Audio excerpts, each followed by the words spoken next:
I slept for 14 hours last night. That's the most I've ever slept. I can smell your breath still smells of alcohol. And you still smell smoky. And I've still got my wristband on. One question though, was it worth it? 100%. Yes. It never disappoints. Right, so what we're going to do, as we did with our pre-Glasgow vlog, is just go a few kind of sections on what we enjoyed. So our biggest and best acts, our biggest surprises, our biggest disappointment, and perhaps improvements for Glasgow in 2 years' time, because they're obviously having an off year next year. So, to kick off, Drum roll.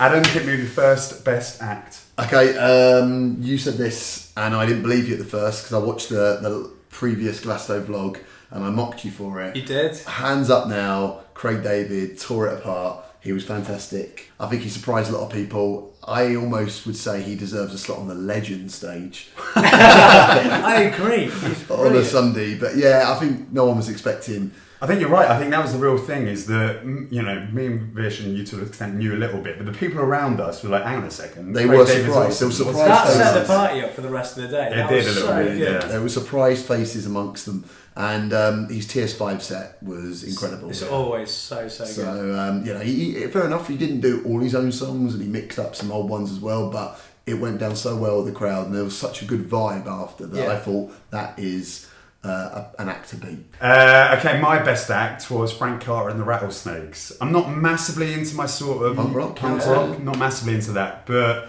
he's such a showman that he kind of carries you through, whether or not you're a fan of that genre of music or not at all. He got a circle pit going around the John Peel stage, so people like circle pit being like a mosh pit, but going around in a circle, went all the way around, outside and inside the I was John in it, Peel you were in stage. it. We were both in it. We had friends in it. We had loved ones in it. Loved ones. Everyone survived it. I think the people but- outside were very shocked and a little bit. Well, they were all scared. waiting for the Killers, weren't they? And I think Yeah. there was a few fans like, "What the hell's going on?" And we But- trampled on a few Killers fans, which isn't a bad thing. No, really. no. Well, there's Never a bad. few less Killers fans in the world. It's, no doubt. That's obviously a joke. No more Mr. Brightside. But yeah, I thought he absolutely smashed it. Real showman. Great little speeches in between songs, which is always Yeah. so important at Glasgow. Very poignant speeches. Really poignant speeches, and yeah, just absolutely, whirlwind performance from Frank Carter and the Rattlesnakes. Vish. Mine was 100% the XX. I think they were absolutely incredible. I've loved them for a while now. I think in the last vlog I said really looking forward to them. And they really didn't disappoint. The atmosphere was amazing. We were in a really good spot. We were right at the front. Yeah. We met some amazing people throughout the weekend, a group of which, Ellis, hope you watch this. He was there. He had me on his shoulders for Loud Places. I think the whole atmosphere, the vibe was just brilliant. And Yeah. they were like, They're a they were band on form at effortless. the They moment. were such fun. Yeah. JMXX is incredible, and then obviously we saw him at the Beat Hotel afterwards. Yeah. They're such a great band. He's incredible. I think didn't disappoint. It was perfect. Yeah. Yeah. It was a hard slot, that one. It's a hard slot, the It one is a before hard- the Just headliner. before the headliner as Yeah. well. Like Radio had a lot to live up to after that. Yeah. But yeah, no, XX without a shadow of a doubt the best act of that weekend. And again, nice little speeches. They're again very humble. Really Yeah. enjoyed them. Absolutely smashed They're it. so Yeah. cool. They are. There's they definitely are. something about a humble artist. I saw a bit of Rag and Bone Man, Recommend Rag and Bone Man set, and he was super humble, Yeah. Yeah. equally nervous, but also like, I can't believe I'm here, which also Yeah. makes you feel special that you're at Glasgow witnessing a performance For that sure, for artists sure. are so taken back by. All right, Ads, hit us with your biggest surprise. I wasn't actually going to see this act, and I got talked into it because I think, again, you're not really into punk rock. I'm not really into hip hop / R&B, but I took a hit and I saw Dizzy Rascal and. Technically grime. I'm going to correct Oh, you there. okay, but right. yeah, but I'll give you Okay, I that got my one. genre incorrect, but he was great, and I think he appreciated. He had a real mix of people there watching him. Yeah. And I love the way he had different crews that he pointed out, like mosh pit crew, Yeah. hip hop crew, Yeah. grime crew. Great. But he was. He played to the audience, He and did. he did his old, he did his new, and I think what was great was people forgot about him and how many hits he'd previously had out, like Bonkers, Holiday, and when they all came on, everyone was like, "Oh my It was god!" so And then good. he did the Florence one from the Brits He did, a few years back. And it just won over a lot of people, and there was again a great atmosphere in a great setting as well, because the venue they used for it was West Holt's. It was West Holt's. You get a good act at West Holt's, it's always spot on. And I think we're going to touch on this a little bit later on, but you mentioned, I think the crucial thing there is balancing old hits and new hits and lesser known hits is one of the most difficult things at Glastonbury. Yeah. Busy smashed it. I mean, he's gone through different genres of music. I mean, his new stuff is even a little bit different from his old stuff, and it's like how you can get all those different genres in one set and keep people entertained is a talent. Yeah. He Craig David and Dizzy Rascal did it. All right, my surprise was Royal Bloods. Now, I like Royal Bloods, and they're Brighton boys as well, so being from kind of near Brighton, I had like a vested interest in them. But I didn't necessarily think they'd be able to smash it as well as they did. You know, relatively speaking, new band, playing on Pyramids at a good time slot. Just before the XX? Just before the XX, I'm like, is this too much for them? And no, it wasn't. They were absolutely incredible. I've never seen such a good relationship between a two-person act before. Yeah. The two of them were absolutely incredible, and the way they kind of like moved around each other, the way they interacted with each other, not necessarily talking and stuff, but they both had presence, and they were both brilliant, and just... Oh my god! I think it's mad good. that they're just a two-person act. They make so much noise. And Yeah, so much no, it is incredible. You're looking around thinking, "Hang on, there's another Where is person in everyone there, else? surely." Yeah. Maybe there is hidden. underneath the stage. Yeah, but I think you get a lot from camaraderie between two people, and they definitely had it. There was almost a bromance between them. Yeah, there and I was, think that yeah. when you're watching that and you see them kind of chatting to each other and nodding to each other, Yeah. celebrating with each other because they got to number one when we're on stage was also great to That was witness. awesome, yeah. You kind of get a lot from that, I think. Absolutely, you do. That's a very, very good point. Right, My Bishop. biggest surprise. Mine was a band that I've listened to for quite a while. Never seen them live. Never really had an inkling to, really. But Kodaline. They're from Ireland. Codeline's a drug. Damn it. Proper like rock stars in the way they dress, the way they came across, and the music was brilliant. I thought it was just me and Amy who went to see them, but it was perfect. Right at the front, there were a lot of Kodaline fans there, and it was just a really good atmosphere. The music was sound. They were spot on in terms of their pitch, and yeah, I didn't expect much, but got a lot from it. Absolutely delivered. That was nice. Nice. Okay, biggest disappointment. Bit of a turn here. Ads. A few people might kill me for this because I know he's got iconic status. Well, he might kill you for this. Yeah, hopefully. If he watches, that'd be insane. If he watches the Front Row vlog and he's our 56 subscriber. It'd be worth you dying for. It really would. Bish will take up I wasn't necessarily disappointed with him per se, because I think, but just the setting of Liam Gallagher's set is it's a tough one because you know he's got his own material. He's got an album coming out in October, and like one of the tracks off it that I heard, I think it's Wall of Glass, very good.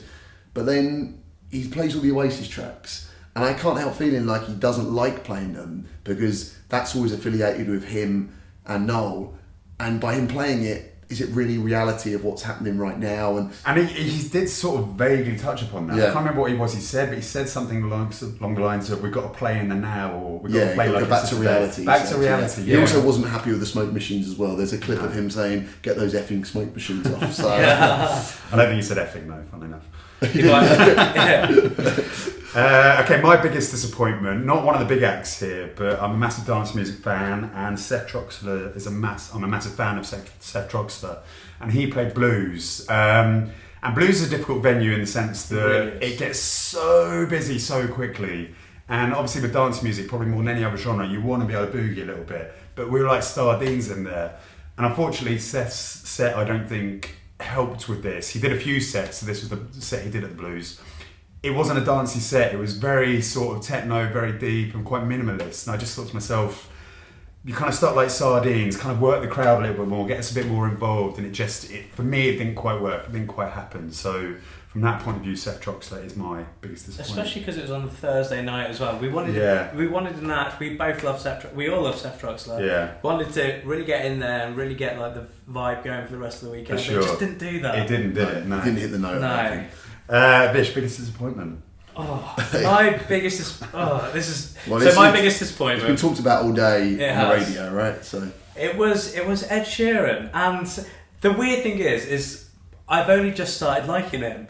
And I was really looking forward to seeing him because I thought it'd be great. Like somehow, like this latest album, I actually really like. But it just fell a bit flat. It just wasn't kind of what we expected to be. The crowd were great. His setting The was crowd really great. were good, yeah. Everyone wanted to be there, and everyone was happy for it. I had you on my shoulders for photograph, which You was like a lot of shoulders. You like your shoulder action. a lot of people are on my shoulders this week. My back kills. That's probably why. My back kills. I'm 6'4". Throat back. So but yeah, no, Ed Sheeran. It was okay. Yeah. It wasn't worthy of closing the festival for sure. Yeah. Can I ask a quick question then regarding this? Solo acoustic guitar player. Is that even possible to have that type of act closing a festival? Should he have brought on more people? What could he have done to make it better? Because I feel, as said to me afterwards, because I enjoyed it, perhaps I felt like he could have done more maybe, but at the same time I was thinking, at least it was authentic. He was nervous, it was him, it was stripped back, it was what I expected. And it's not his fault. If he gets a phone call, say, oh, sorry, do you want to headline appearance? He's not going, well, I'm only a singer, songwriter, guitarist. I can't do it, I'm afraid. All of the previous headliners, certainly I've seen, and there's probably been headliners years and years before that might not fall into this criteria, but I feel my criteria for a headliner is they need to have more than like a handful of albums out. Yeah. You need like solidly a good 4 or 5 years with hits. Like, you know, let's take Kanye for example, who was headlining a few years back. You had them, who was it? Coldplay is a prime example of a band that are established, been in the game for a while, lots of albums, lots of hits to pull on. Ed Sheeran doesn't have that as much. Yeah. All right, so our final thing is, and a sort of improvements thing, the 50th anniversary is coming up. 2020. One thing that's changed about Glastonbury, we did allude to this into the first vlog, is that it's not the festival it used to be. It's not as hippie as it used to be, and free love and everything else. But it does still try and push that, you know. A lot of the profits from it still go to charity. Yeah, it's still got a lot going on in Stone Circle and a lot of kind of dances and the green fields and healing fields and stuff is still amazing. Yeah, absolutely. So it still taps into that. However, the one thing I do feel like it's lost, not necessarily from the 3 years I've gone here, but from what I've heard about how it used to be, is this leave no trace thing. Yeah. And you've spoken to me about this. I mean, it's disappointing because you see like laminate posters around, you see on big screens, leave no trace, and they give you like almost a some commands you must stick to when you leave. Like don't pee in the kind of wherever. No, don't pee in a place you're not supposed to pee. But most importantly, take all your items away with you. That's the whole hashtag of leave no trace. But you'd still get people doing it. Yeah. So it's a call to action, but it's not strong enough. And I don't know how you get people to do it and what's the incentive for people to do it. What's the consequences for not doing it? Yeah. It just feels like it's like an empty thing that just gets a throwaway comment that, oh, it's okay, we can get our workers to do it, and the workers do an absolutely fantastic job. 100%. Right from the moment they meet you, every bar staff, everyone looking after, you know, litter picking, right from the security, they're amazing. So the locals in the town who help absolutely. the traffic they're incredible, and they're happy and they're incredible, and they take a lot of time to help everyone. And feeling like we don't do anything to help them back by just taking your tent down and putting it away and leaving no trace. There needs to be a stronger message there and potentially a consequence for not doing it. And I don't know what it could be. Could you attach an incentive to it that if you do it and you hashtag it and you go on one of the social media channels that you can be first in line for the ticket next year? I don't know, something like that. That probably sounds too ludicrous to even try to manage. No, I think there's something like that needs to be kind of addressed, because I feel like it's only going to get bigger. And Glasgow 2020, Emily Evers has said they're going to make significant changes. It probably will grow. So how do you make sure that message is pushed through, as is the Glasgow mentality, which you think is lost? Yeah, and I think it's lost completely, but I think it's being pushed to the fringes a little bit. And I just think it'd be nice if people tapped into it a little bit more, kept this whole leave no trace thing at the kind of forefront of their minds. If Emily Evers is considering things for 2020, then potentially that could be something they could work on. But I think it's still fair to say that it is the best festival in the world. It's definitely the best festival in the world. Like, I love it. It gets better each year. And we'll be there in 2 years' time, and we'll be there in 3 years' time for the 50th anniversary. And in 20 years' time. Maybe just be a bit older. Yeah. And we'll be struggling to deal with these dreadful hangovers we all experience. Right, I'm off to bed. Go, me too.